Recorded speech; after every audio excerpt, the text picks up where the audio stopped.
नमस्कार।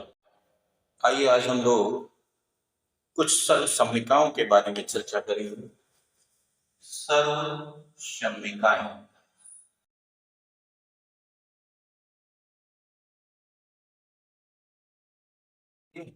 सरल सममिकाएं इसे कहते हैं, पहले ये हम लोग ध्यान रखते हैं। देखिए, सरल सममिकाएं ऐसे संबंधों को कहा जाता है जो सभी मानों के लिए सत्य होते हैं। उदाहरण के लिए, जैसे हमारे पास ये a plus b whole square equal to होता है a स्क्वायर प्लस 2ab प्लस बी स्क्वायर। अब ये एक सर्वसम्मिका है।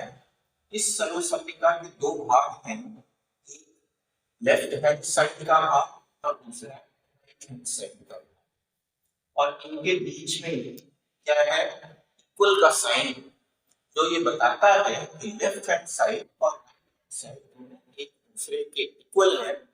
और इसमें ये a और b ये हमारी चर राशियां हैं, वेरिएबल्स है। तो ये जो चर राशियां होती हैं, इनके हम कुछ भी मान ले सकते हैं, और किन्हीं भी मानों को अगर हम इसमें रखते हैं तो इसके दोनों पक्ष क्या होते हैं, बराबर होते हैं। अर्थात इसका left hand side right hand side equal आएगा a और b के किसी भी मान के लिए।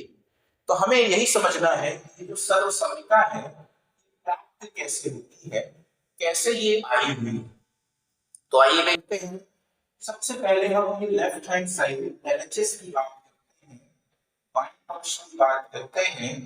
तो एलएचएस हमारा दे रहा है प्लस स्क्वायर। इसका मतलब हुआ होल स्क्वायर लिखा होता है, इसी संख्या का इसी संख्या में गुणा, यानी a प्लस बी का a प्लस बी में गुणा करना। तो आइए देखते हैं गुणा कैसे होता है। ये है a प्लस बी और इसमें हम गुणा करेंगे a प्लस बी। अब सामान्य जो अंक गणित की प्रक्रिया होती है उसमें जो गुणा की प्रक्रिया की जाती है वो इस दिशा से की जाती है।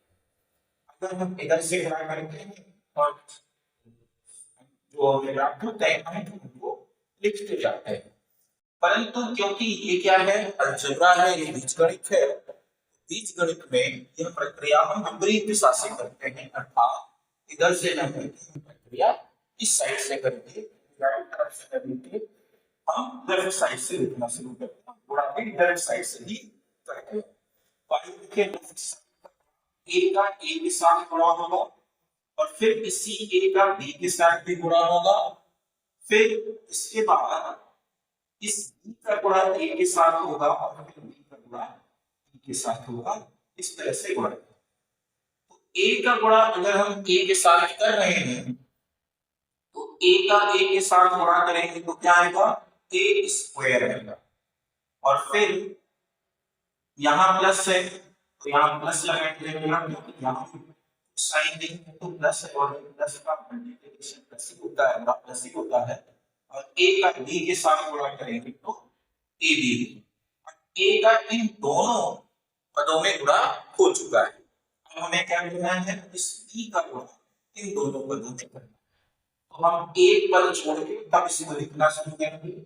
b का a के साथ गुणा होगा तो a b आएगा और पुनः प्लस प्लस इसका ऊपर b के साथ गुणा होगा तो b स्क्वायर। अब ये हम जोड़ लेते हैं, a के नीचे कोई संख्या, सॉरी स्क्वायर के नीचे कोई संख्या एक स्क्वायर आएगा प्लस ab, और ab कितने ab हो जाएंगे, 2ab हो जाएगा और प्लस ये b स्क्वायर हो जाएगा। तो इस तरीके से हमें मिल जाएगा a प्लस b का होल स्क्वायर, यानी a प्लस b का a प्लस b में गुणा करने पर a square plus 2ab plus b square. तो अब हम इसकी जगह पे ये वैल्यू रख सकते हैं कि क्या होगा, a square plus 2ab plus b square. इस तरह से ये सर्वसम्मिका हमें प्राप्त हो जाती है।